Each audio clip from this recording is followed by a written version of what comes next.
Alkaline അയോണൈസറുടെ ഗുണമേന്മ പരിശോധിക്കുമ്പോൾ പ്രധാനമായിട്ടും 4-5 ഘടകങ്ങളാണ് മുന്നിട്ട് നിൽക്കുന്നത്. ഏറ്റവും പ്രധാനപ്പെട്ടത് USFDA American food and drugs അഡ്മിനിസ്ട്രേഷൻ്റെ അപ്രൂവലുണ്ട്.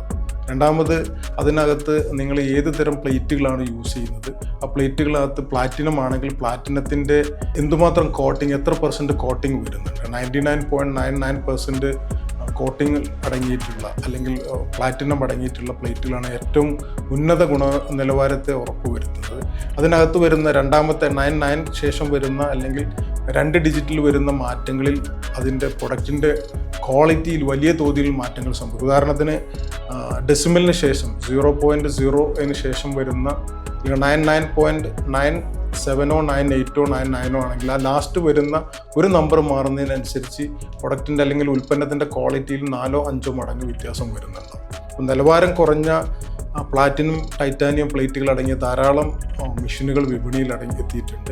നിങ്ങൾ ആദ്യം ഉറപ്പ് വരുത്തേണ്ട USFDA അപ്രൂവൽ ഉണ്ട്, അതിന് clinical trial, human clinical trial നടത്തിയിട്ടുണ്ടോ, ആ കമ്പനിയുടെ സർവീസ് നിങ്ങളെ വീട്ടിൽ കിട്ടുന്നുണ്ടോ, അതുപോലെ അതിൻ്റെ വാറണ്ടി തുടങ്ങിയ കാര്യങ്ങളും, അതോടൊപ്പം തന്നെ ഏറ്റവും പ്രധാനമായിട്ടുള്ളത് അതിൻ്റെ മെയിൻ്റനൻസ് കോസ്റ്റ് എന്തുമാത്രം ഉണ്ട് എന്നുള്ളത്. ഇത്തരം കാര്യം ഉറപ്പുവരുത്തിയതിന് ശേഷം നിങ്ങൾക്ക് ഉചിതമെന്ന് തോന്നുന്ന ഒരു ആൽക്കലൈൻ അയോണൈസർ ഇന്ന് തന്നെ നിങ്ങളുടെ വീട്ടിലോട്ട് ഇൻസ്റ്റാൾ ചെയ്യാവുന്നതാണ്.